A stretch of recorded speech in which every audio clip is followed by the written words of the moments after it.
pido disculpas ya a Matías, que está con nosotros, Matías Molle, concejal de Unidad Ciudadana de San Fernando. El vivo es así, Mati, perdónanos, ¿eh? Por favor, no hay problema. A ver, mucho para conversar contigo. Lo primero, te lo decía recién antes de comenzar, vamos a hablar de lo que pasa en San Fernando, pero hoy la Argentina, digo, mañana día clave, semana pasada el dólar, los tarifazos quedan perdidos, digo, un raconto de todo esto arrancando por el chip dólar, digo, que fue la preocupación. ¿Cómo lo ves? Y yo lo veo complicado el escenario, sobre todo porque uno siente que no tienen una brújula, que no tienen un plan y que no tienen una brújula para encontrar el rumbo. Hace un rato charlábamos, la confianza es un factor determinante en la economía y creo que lo que han perdido tanto para adentro, el empresariado argentino, como para afuera, es confianza en que este gobierno podía llegar a hacer algo de lo que había prometido. Creo que no alcanzaron con las metas de inflación, que las vienen corriendo cada tanto, dijeron que no iban a tener problemas con la divisa y hoy claramente lo tienen, tuvieron que salir a buscar afuera. La quieren controlar y herramientas que utilizan pareciera que se les volvieran en contra, como si tuvieran incluso una interna dentro del gabinete, el Banco Central y demás actores en donde todos se están tirando con su propio librito de recetas. ¿Crees que está controlada la economía hoy en términos generales o...? No, realmente no. Uno ya vos lo veías en sectores populares, en sectores de clase media, por el impacto que había tenido las tarifas y cómo eso hacía ¿qué hace el ciudadano? Lo primero que hace es guardarla porque no sabe cómo va a seguir. Y aparte porque lo que tiene que empezar a pagar cada vez es más alto. Pero como te decía, ya empieza a repercutir en otros sectores que son los que movilizan también la economía. Y creo que no lo tienen controlado para nada. Respecto a las tarifas, digo, puntualmente en el tarifazo, ¿se viene lo peor? Digo, porque, a ver, todavía quedan aumentos, digo, en el calendario que ha proyectado el gobierno, y el gas todavía no se empezó ni a usar, porque el frío no ha llegado. ¿Crees que a la gente hay que empezar a alertarla también de que las facturas de los servicios realmente vamos a empezar a conocer lo peor tras todo esto que ha sucedido? Sí, nosotros lo venimos haciendo. De hecho, la semana pasada en el Consejo Deliberante declaramos un proyecto que presentamos nosotros, declaramos la emergencia tarifaria, creamos una comisión para estudiar y analizar el impacto de las tarifas en San Fernando, una comisión interbloque, para empezar a recibir a los vecinos, a las pymes, a los industriales. Creo que todavía lo peor no vino y además creo que el impacto que va a tener en la economía local va a ser muy grande. En San Fernando, yo el otro día tiraba los números, por la misma cantidad de kilowatts, en enero del 2016 se pagaban 529.000 pesos. En enero del 2018 se pagaron 7.200.000 pesos. Es un aumento de un 1.200%. El propio municipio va a tener problemas también para hacerse cargo de bancar todo eso. Bueno, y obviamente que se empieza a trabajar en la provincia, que la quita de impuestos del gobierno provincial va a empezar a afectar las arcas municipales directamente en porcentajes muy elevados en cuanto a millones. Sí, yo creo que eso ha sido un objetivo del gobierno de Vidal de hace tiempo. Creo que el pacto fiscal también venía por ahí, por controlar la independencia de los municipios.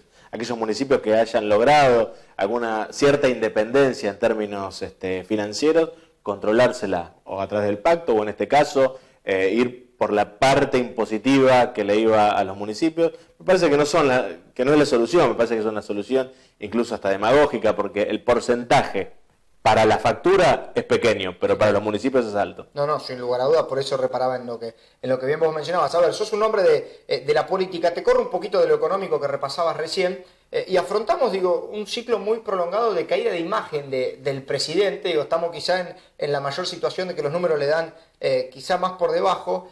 ¿Qué lecturas hace desde la política en eso y en este caso de la política opositora? ¿Reagruparse rápido, reordenarse, seguir esperando que esto siga cayendo, no dar respiro? ¿Cómo se trabaja eso? Mirá, yo creo que uno tiene que ser responsable en la tarea que le toca. La tarea que le toca es de construir y de discutir de una manera responsable. Nosotros, y aparte porque es eso lo que el vecino no está viendo tu capacidad de hacerle daño al otro. Está viendo qué tipo de soluciones, cómo ves algunos problemas, cuáles son tus ideas para esos problemas.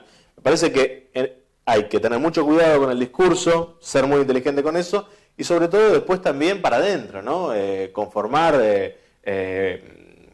un cuerpo político, en mi caso a través de Unidad Ciudadana, pero abriéndole la puerta a todo el mundo pero siempre y cuando haya ese marco de discusión, una discusión amplia que piense en los problemas.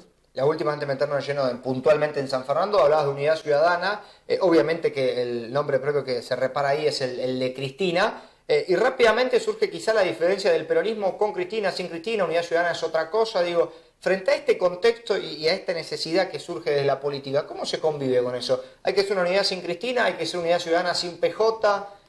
¿Cómo lo hacemos? Mira, nosotros, por lo menos en lo que tiene que ver con San Fernando, y me parece que también es una lectura que se puede trasladar a la provincia y a la nación, es no pensar en principio quiénes sí y quiénes no. Trabajemos en términos de unidad, porque hay problemas que nos tienen que de alguna manera agrupar a todos, si todos estamos dispuestos a buscar las mejores soluciones.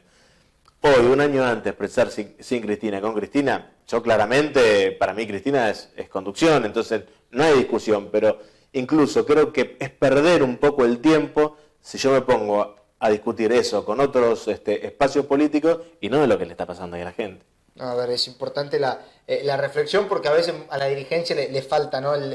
La situación de conocer o por lo menos de hacerse eco de lo que sucede. Vamos a hablar mucho, tengo mucho para conversar contigo de San Fernando. Primero, digo, el consejo, te lo decía recién a comienzo, estamos en el mes 5 del año, pero el consejo que más se ha movido es el de usted, digo, San Fernando, con un verano complicado. ¿Te sorprendió todo lo que tocó vivir o realmente el gobierno provincial es esto, digo, cerremos escuelas, compliquemos quizá los que menos tienen? Mira, no es que me haya sorprendido, cierta impericia, porque uno sabe que son eso. Ahora cuando a veces lo quiere comunicar, te dicen, bueno, pero vos sos la campaña del miedo, etcétera, etcétera, ¿no? Y todo ese cuento.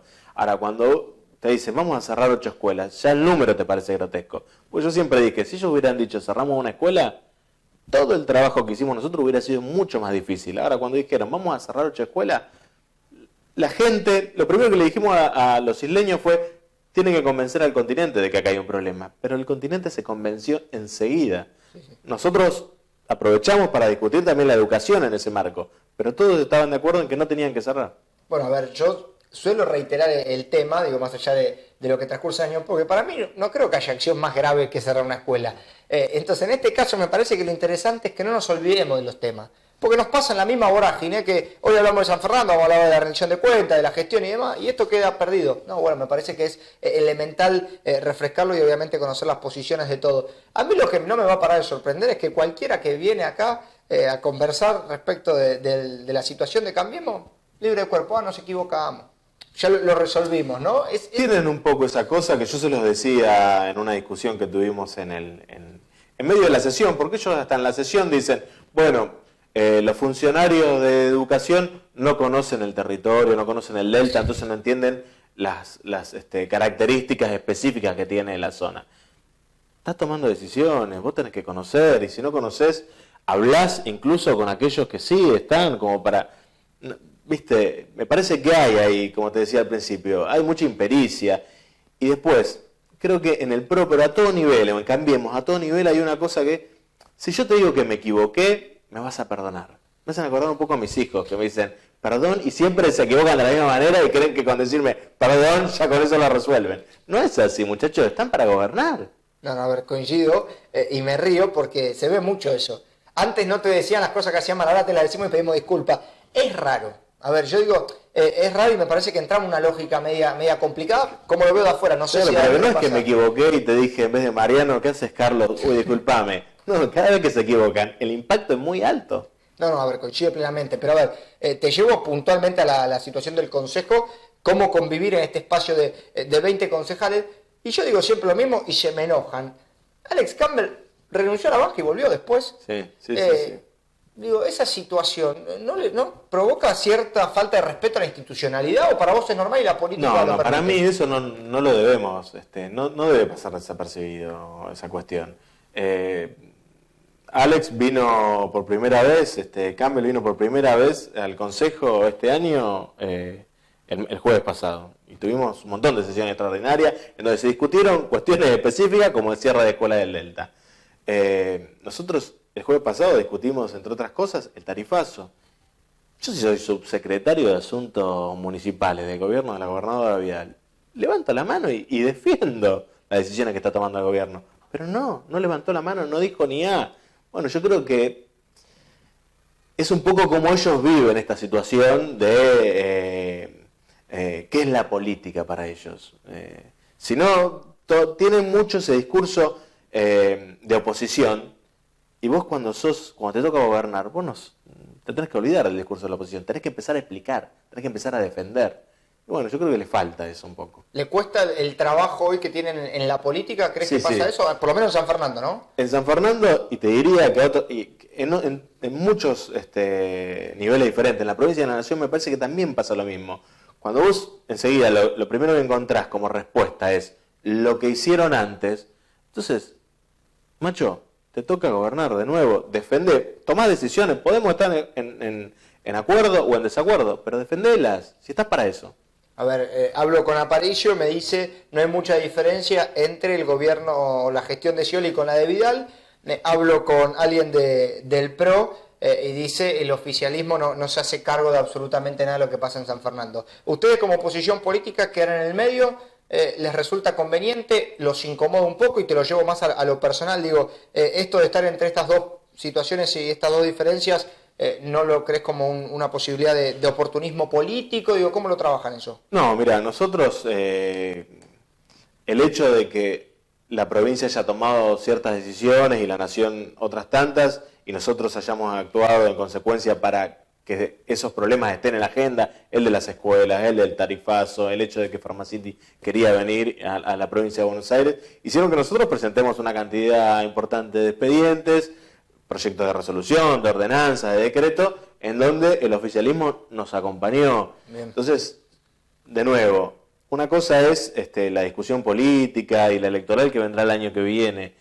Hoy me parece que hay una discusión en torno a los problemas de la gente, o los problemas de los sanfernandinos más específicamente. En ese caso nosotros vamos a acompañar o vamos a pedir que nos acompañen con todos los que podamos llegar a acuerdos. Así que no sentimos que nos sentamos a ver cómo entre ellos dos se pelean, sino que queremos ser protagonistas de este juego. Yo dije alguna vez que no me parecía mal que las distintas fuerzas se reúnan, digo, frente a lo malo que sea lo otro, digo, en cualquier instancia, digo, y tomo lo que vos planteás, si es tan malo lo que pasa en el gobierno nacional o provincial, celebro que el Frente Renovador o el espacio del masismo se junte con el kirchnerismo o con el cristinismo. Ahora, me parece que eso es lo que le complica entenderlo, esa parte del gobierno provincial. ¿Coincidís con esto? Sí, realmente se le complica. Nosotros cuando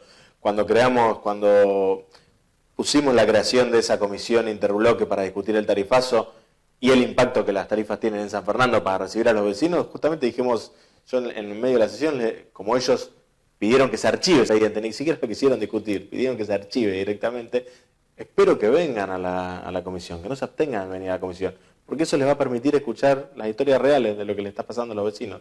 Pero no, ellos creo que prefieren un andarivel por separado y manejarse de esa manera. Rendición de cuentas, digo, me decías, fuera del aire, se empieza a trabajar, digo, ya la están conociendo. ¿Algún matiz ahí que podamos graficar de lo que se ve en la rendición? Mira, cosas que nosotros ya marcamos cuando el propio intendente tuvo la apertura de sesiones.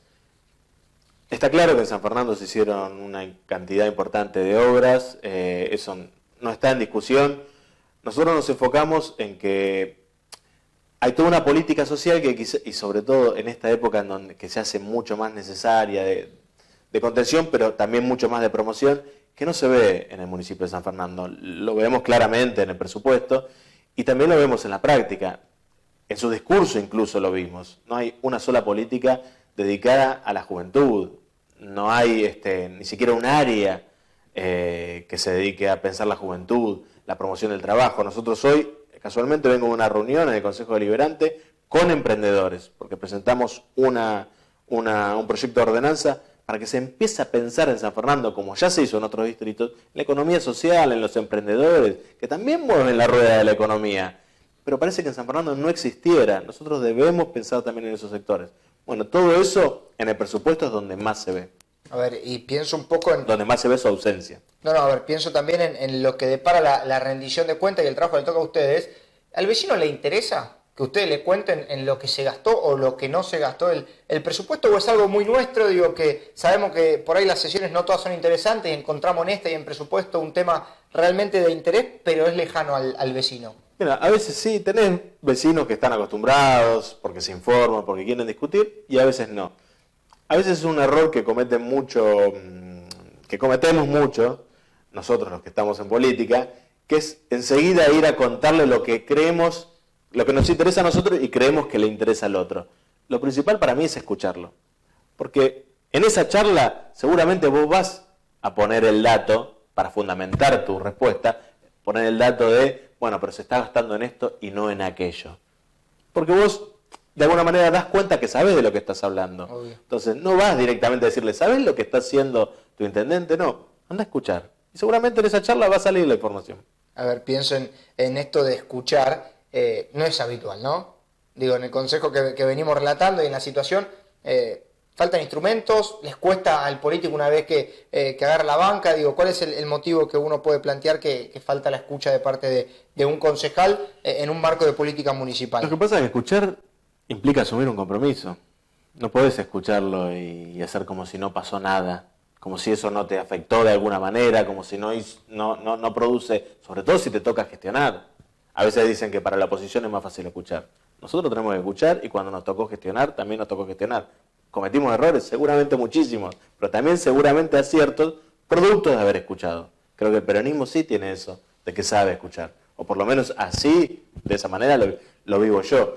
Pero creo que sí, que en muchos casos se le dificulta porque la principal dificultad que tienen es de asumir un compromiso con el otro. Me quedo con eso, el compromiso. Bueno, charlamos siempre, quizás fuera del aire, con mucho nombre propio. Vivimos en un momento de sociedad que el compromiso hay que desecharlo. Creo que es una buena representación la que vos marcás. Algunos temas más que tengo, Matías, para consultarte contigo. Situación de Marina del Norte, al final el empresario lo sacamos, no lo sacamos, se trabó. ¿Qué ha pasado ahí? A ver, aquí el oficialismo me ha reconocido que estaba todo encaminado como para que eso se recupere para los vecinos, pero no se conoció más el tema. Nosotros esto lo charlamos en diciembre con el oficialismo, acompañamos porque nos parecía que era lo que había que hacer, nos parecía que estaba bien. En la sesión yo lo dije, me parece que el Estado está en condiciones de gestionar esto y encima si hay una apertura para el vecino, mucho mejor, que es lo que solicitamos nosotros, pero creo que Marina del Norte interpuso algunas medidas judiciales y eso está de alguna manera parado. Me parece, si me preguntás a mí, yo creo que todavía hay muchas cuestiones políticas para resolver en el discurso con la comunidad. Explicarle qué era lo que querías hacer vos con Marina del Norte. ¿Eso no se entendió? Yo creo que está apagado, si vos, porque cruzás acceso, Virreyes Oeste. Nadie sabe que vos estás discutiendo sobre una Marina del Norte, porque quizás seguramente a nadie le interesa porque no tiene un barco amarrado en esa marina. Y no le cuentes simplemente que vos vas a abrir un poquito más para que haya algún espacio más para ver el río. Explícale qué vas a hacer con ese dinero. A ver, pero eso no puede quedar la posibilidad de que se lo reprivatice, que se lo lleve otro. ¿Eso es público? No, nosotros justamente lo que votamos, porque la concesión se vencía. Claro. Entonces lo que nosotros votamos, y eso es lo que salió, es que quien va a gestionarlo es el consorcio Parque Náutico, que es 51% le corresponde al municipio y 49% a Casel. Eso es lo que votamos, que nos parecía la mejor solución. Bueno, importante aclararlo. Digo, reparo en esto que creo que ahí hay un gris que todavía no queda del todo claro. Algunas cositas más, hablábamos antes de la rendición, y siempre el vecino, por lo menos a nivel local, reclama sobre el ABL. Digo, sé que San Fernando es una situación, y el oficialismo me dice, al lado de lo que hizo Macri, nuestro aumento de ABL es nada. Digo, ¿es correcto pensarlo así? No, porque eso es medio un atajo tramposo. O sea, uno no puede decir, bueno, porque el otro se portó peor, entonces lo mío termina siendo bueno. No, vos lo venís subiendo desde el 2012 en adelante, y está bien, tu respuesta podría haber sido, mirá, nosotros lo subimos porque quisimos hacer esto y esto y esto. Eso hubiera sido lo lógico que respondan. Me parece que aún respondiendo eso, y es lo que charlamos con muchos vecinos, con lo que pagás, deberías vivir en un cantón suizo. Sigue siendo el mayor motivo de queja. Sí, es el mayor motivo de queja. Y de nuevo, muchas cosas se hicieron, pero me parece que se pueden hacer muchas más. Lo que veíamos nosotros en la rendición de cuentas, los intereses que te vienen por la gestión financiera eran muy altos. Cuando nosotros hicimos la cuenta nos da que tienen más de 1.000 millones de pesos en el banco, o sea, casi la mitad de un presupuesto. Esto ya lo habíamos charlado con vos. Sí, el plazo fijo más famoso Exactamente. de la región. Uno puede decir, está bien tener para una medida anticíclica, está bueno ahorrar. Sí, pero hay momentos en los que vos tenés que sacar lo que estás ahorrando para promocionar. Hoy nos presentaron un expediente de los trabajadores de la Municipalidad de San Fernando por los sueldos bajísimos que tienen. ¿Cuánto está de un municipal allá? Sí, estaban hablando de 7.000 pesos. Tienen que trabajar muchas horas extras para poder llevarse un mango más. Me parece que si tenés 1.000 millones de pesos en el banco, podrías rever toda la cuestión salarial del trabajador. Sí, y más retomo lo que hablamos al comienzo, que es una situación, y recordaba lo que charlábamos el año pasado, que terminamos la charla también parecida a esto, bueno, pero se agudizó la crisis a nivel nacional. Se agudiza la crisis y vos, de alguna manera, tenés que inyectar algo de liquidez en el mercado local. Está bien que vos no podés resolver la economía nacional, claro, es cierto, pero el trabajador de San Fernando vive en San Fernando, si vos le mejorás el salario, y si a los comerciantes y empresarios le mejorás la cuestión de tasas, todo ese dinero va a quedar en el mercado local, porque el trabajador de San Fernando no va a ir a comprar dólares. No, realmente coincido. Esperemos que se revea, lo digo siempre, porque sé que es un motivo de queja importante la tarifa del ABL, y también lo hago quizá a modo jocoso, sé que no corresponde el hecho de que el otro aumenta muchísimo más, nosotros al lado de eso lo nuestro es mínimo. Matías, agradecerte realmente que hayas venido a conversar.